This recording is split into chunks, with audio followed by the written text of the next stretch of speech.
Hi everyone and welcome back to Japan, where I went shopping. So yes, I've got a copy of BAND-MAID's album World Domination. You wouldn't know it was called that by looking at it, because the only place it's written on the outside is on the spine, which is so black it looks like something out of the Spinal Tap movie. But anyway, yes. I believe this is the most recent album, if I remember our conversations correctly, and yeah, I mean, I'm just really enjoying them now, so why not go, full way in and listen to some of the album tracks as well, as we are looking to build up this list of the top 10, at least, BAND-MAID songs.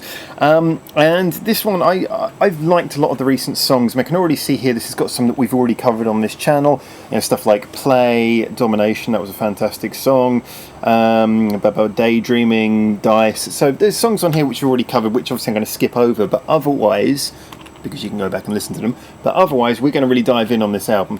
So where better to start than the beginning? Yes, the first track, which is called I Can't Live Without You. Immediately reminds me of the Queen song, which I think was called I Can't Live With You. I can't live with you, I can't hit the high notes. So yes, we're going to listen to I Can't Live Without You. I'm looking forward to this. I know there's no video, and I know a lot of you guys prefer to hear the live stuff. We've done some live stuff, and I noticed with a lot of their music videos, there's a similar style to most of the music videos. I think we've actually now watched all of them on the channel. And with the live stuff, I've seen enough to know they're fantastic live. I'm not really getting anything new from seeing their live shows now when I see them. I know they're great, so let's just listen to it in the best possible quality, hey? So yeah. I hope you guys join me for this, and there'll be upcoming videos as we go through the rest of the album. But here we go. As I said a minute ago before I started waffling again, I Can't Live Without You is the name of the song.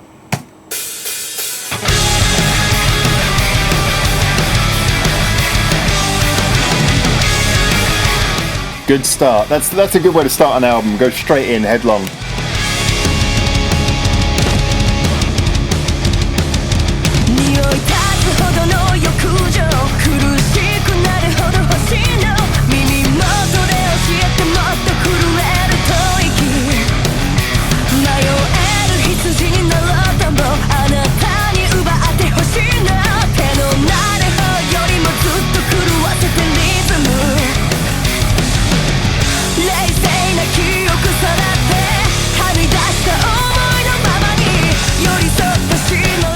As usual, charging verse, big pre-chorus, here comes the hook.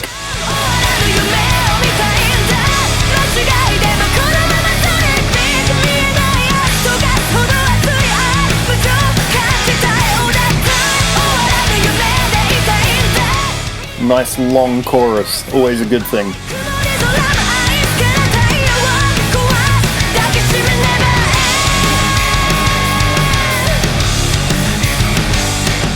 As much as I like songs like Don't Let Me Down, in fact I really like that song, I've got to admit that sort of 3-chord chorus is never quite as memorable as when you've got a song like this where the chorus is its whole journey of its own.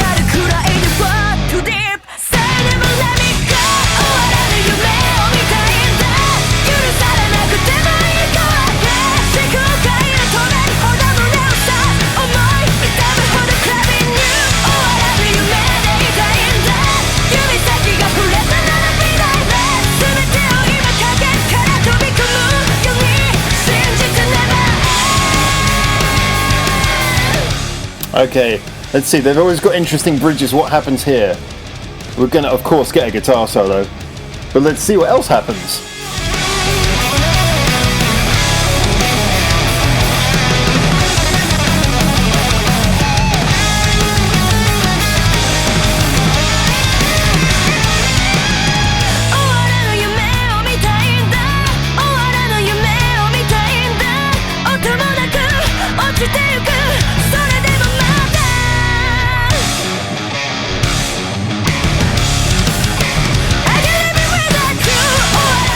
it does sound like BAND-MAID just doing what BAND-MAID do best, you know. I mean, the sort of slow starting last chorus, building up the energy, the ramping solo. It's all within very safe territory, as we sometimes say with them, but this is a really well written song. This is a very good written song, actually.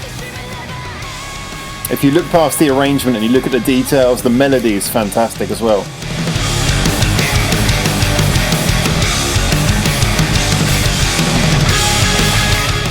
Second solo. Is this to make up for Start Over? Because too many people complained about there being no solo in that. Now we're just going to do 2 solos.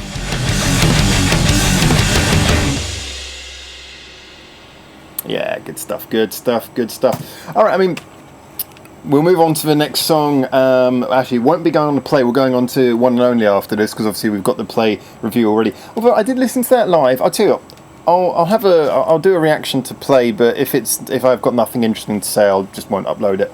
I'm not going to waste everyone's time with that otherwise.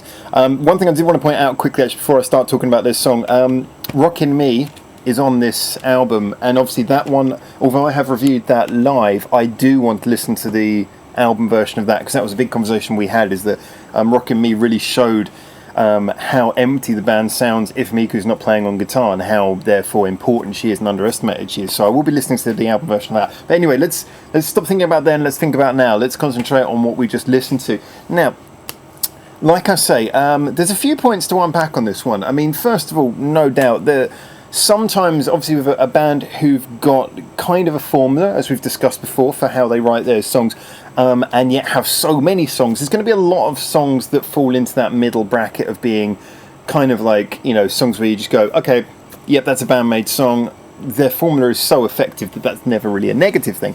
Now, this one kind of falls into that in some areas, and I mean, if you've been watching this channel for a while and you know we don't kiss ass, I say this not as an insult but as a compliment, but follow along, we can all sing along now.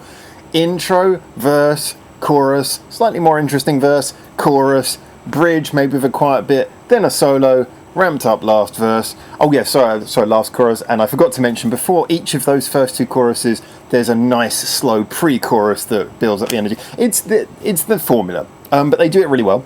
And this was one of the best examples of that, actually.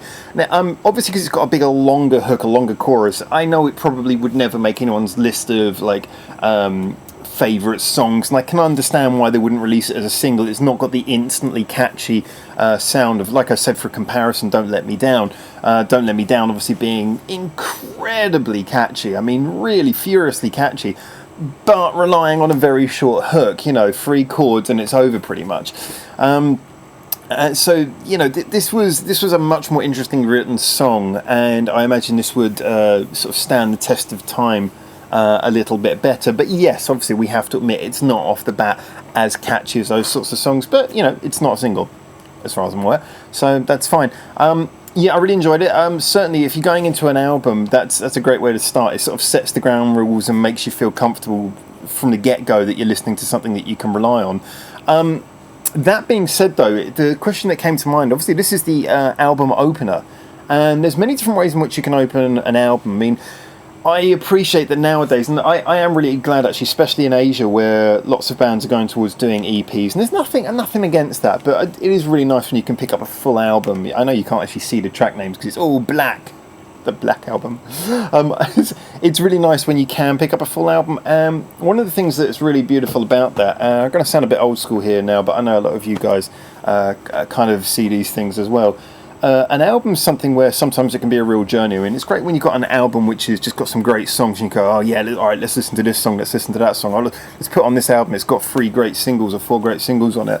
But there's something else about, and this comes in all genres of music, I should point out, I really do believe that, an album where you can put it on, you can sit from first track to last track, and it's just kind of like a journey. It's like the songs are great on their own, but they've been penned and put together in a way which the whole album works. And it doesn't have to be a concept album for that. It can be a totally normal album, but just the right care has been put to make it start from beginning to end. And this is one of the things that I'm really interested about listening to this album on, because like I say, because BAND-MAID have a certain mode that they can set into and just deliver almost like on a production line fantastic songs when they do that mode. They do like to experiment as well. I'm just interested to see does this album flow really well? Does it sort of flow from beginning to end really well? And one of the things that comes up when you're thinking about that is the opening track. Now, kind of to circle around to the point I was saying a minute ago before I started waffling, or 10 minutes ago, it's one of the things you notice about that is the really great opening tracks. Often not songs that you could sing along to or remember in any particular way, but those sort of tracks where you go, yeah, now that's how you start an album. I'm just kind of thinking that's usually a place where people feel free, or bands or artists feel free to be a little bit experimental. So the fact that BAND-MAID have gone for a song which is almost like more of a show of intent than I would assume, and having known some of the songs in this album already, actually, I'd say, yeah, it kind of is a show of intent for what the album's going to sound like. That's an interesting move, and it does make me wonder how much variation is going to be on this album in total. But if we're isolating that song and listening to it, although, yes, I know it's probably not the catchiest, it is actually a really well-written song. And to me, what it shows, first and foremost, is just how good these girls, women, how old are they? How good they are at writing a song. You know, formula aside, like I say, I know some people are coming around to what I'm saying now, those who weren't already, but there were some who thought that was quite insulting when I first said that a few months ago. But, you know, admitting that you have to be crazy not to think they have a formula, I do think that, you know, there's no reason why this song still can't sound different. And this song has a fantastic identity. It sounds really unique in the way it's written, and yet at the same time kind of exemplifies everything that we expect from BAND-MAID. So long story short, yeah, great song. Don't know if it's necessarily the way I would start an album, so I'm interested to see how the rest of the album follows, whether it follows completely in line and gets a little bit samey, or whether they're just sort of starting things off on a familiar tone before messing it up a little bit later. And when I say messing it up, again, I don't mean badly, I mean having a bit of fun. So anyway, great song and interesting start to the album. Lots of questions still to be asked. Obviously, the next song, like I say, we're going to be listening to One and Only, not by Chesney Hawkes. I am the one and only. I should not sing in reviews. One and Only will be coming next. So for now, from Japan, until my next video, or whatever the hell you want to watch next, you know, go watch one of those makeup things if you want. Ciao.